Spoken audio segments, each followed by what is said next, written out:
ശ്രീ സായിനാഥന് നമസ്കാരം. അധ്യായം 27.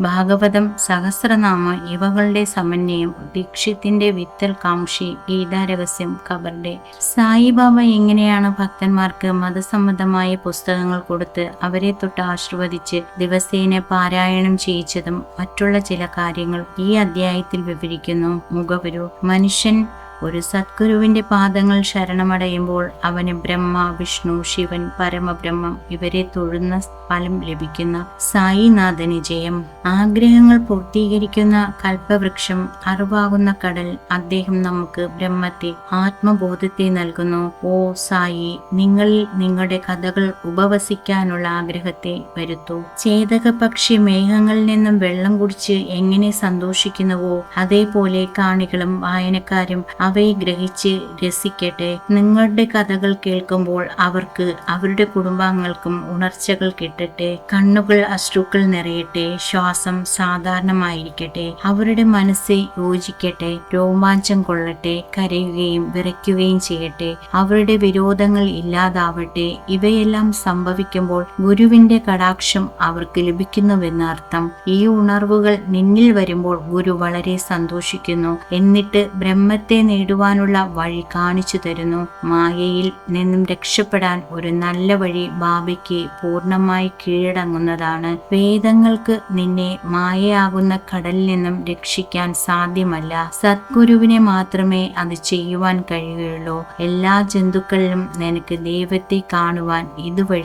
സാധിക്കും. പവിത്രീകരിച്ച് പുസ്തകത്തെ കൊടുക്കൽ. കഴിഞ്ഞ അധ്യായങ്ങളിൽ ബാബ പലതരത്തിൽ ആജ്ഞകൾ കൊടുക്കുന്നതിനെ പറ്റി പറഞ്ഞിരുന്നു. അതിൽ ഒന്ന് നോക്കാം. ചില മതപരമായ പുസ്തകങ്ങൾ ബാബയുടെ അടുത്ത് കൊണ്ടുവന്നിട്ട് അതിൽ പ്രത്യേകമായി പഠിക്കുവാനുള്ള പുസ്തകങ്ങൾ ബാബയെ കൊണ്ട് തൊടുവിച്ച് തിരിച്ചു വാങ്ങുന്ന ചില ഭക്തന്മാരുടെ ശീലമായിരുന്നു. ആ പുസ്തകങ്ങൾ വായിക്കുമ്പോൾ ബാബ അവരുടെ കൂടെയുള്ള മാതിരി ഒരനുഭവം ലഭിക്കുന്നു. ഒരിക്കൽ കാക്കാ മഹാജനി ഷിർദിക്ക് ഏകനാഥിന്റെ ഭാഗവതത്തിന്റെ ഒരു കോപ്പിയുമായി ചെന്നു. ശ്യാമ ഈ പുസ്തകത്തെ മസ്ജിദിൽ വെക്കുവാനായി കൊണ്ടുചെന്നു. ബാബ അദ്ദേഹത്തിൽ നിന്നും അത് വാങ്ങി ചില പേജുകൾ അങ്ങോട്ടും ഇങ്ങോട്ടും നീക്കി തിരിച്ചു കൊടുത്തിട്ട് ശ്യാമയോട് അത് സൂക്ഷിച്ചു വെക്കുവാൻ പറഞ്ഞു. ശ്യാമ അത് കാക്കാവിൻ്റെതാണെന്നും അതിനാൽ അത് തിരിച്ചു കൊടുക്കണമെന്നും ബാബയോട് പറഞ്ഞു. വേണ്ട എന്ന മറുപടി പറഞ്ഞു. ഞാൻ അത് നിനക്ക് തന്നതിനാൽ നീ അത് സൂക്ഷിക്കുക. അത് നിനക്ക് ഉപയോഗപ്രദമായിരിക്കും. ഇങ്ങനെ പല പുസ്തകങ്ങളും ശ്യാമയെ ഏൽപ്പിച്ചിരുന്നു. കാക്ക മഹാജനി വീണ്ടും വേറൊരു പ്രതി കൊണ്ടുവന്ന് അതേ ഭാഗവതം ബാബയുടെ കയ്യിൽ കൊടുത്തു. പിന്നെ അത് പ്രസാദമായി തിരിച്ചേൽപ്പിച്ച്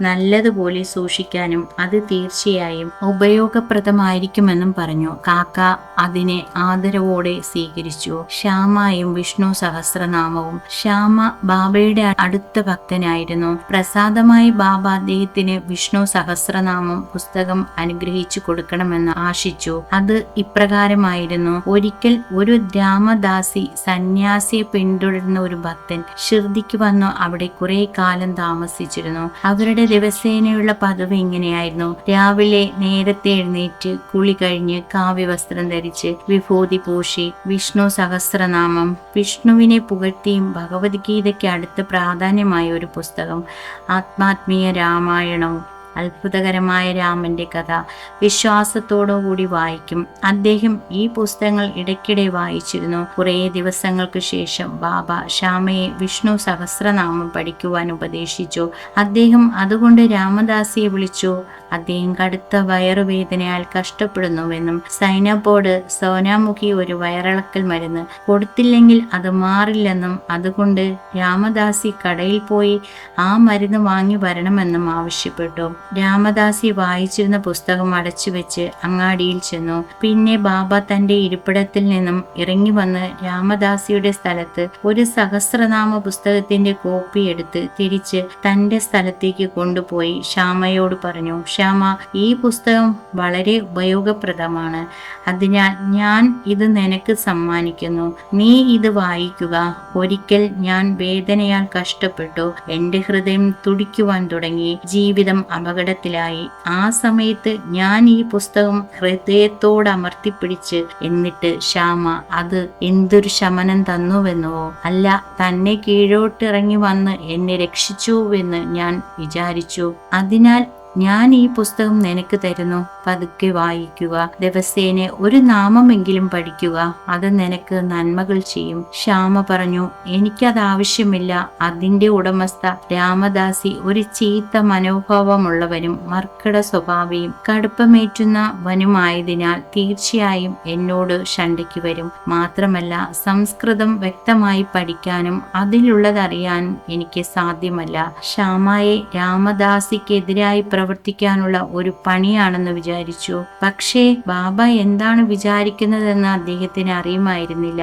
ബാബ ഈ വിഷ്ണു സഹസ്രനാമമാകുന്ന മാലയെ ശ്യാമയുടെ കഴുത്തിൽ അണിയിക്കുമെന്ന്. എന്തെന്നാൽ ശ്യാമ ബാബയുടെ ഏറ്റവും അടുത്ത ശിഷ്യനാണ്. അവനെ ഈ ലോകത്തിലെ കഷ്ടതകളിൽ നിന്നും വീണ്ടെടുക്കണമെന്നും അദ്ദേഹം ആലോചിച്ചിരിക്കാം. ഭഗവാന്റെ നാമം നമ്മളെ എല്ലാ പാപങ്ങളിൽ നിന്നും വിമുക്തരാക്കുന്നു. ഇതിനേക്കാൾ എളുപ്പമായ വേറൊരു വഴിയില്ല. അത് നമ്മുടെ മനസ്സിനെ നല്ലതാക്കി തീർക്കുന്നു. അതിന് ഏതൊരു മുൻകരുതലോ തടസ്സങ്ങളോ ഇല്ല. അത് വളരെ എളുപ്പമായതും സാധ്യമായതുമാണ്. ഈ സാധനയെ ശ്യാമ പരിചരിക്കണമെന്നതായിരുന്നു ബാബയുടെ ആഗ്രഹമെന്നാലും അദ്ദേഹം അതിനെ ആഗ്രഹിച്ചില്ല.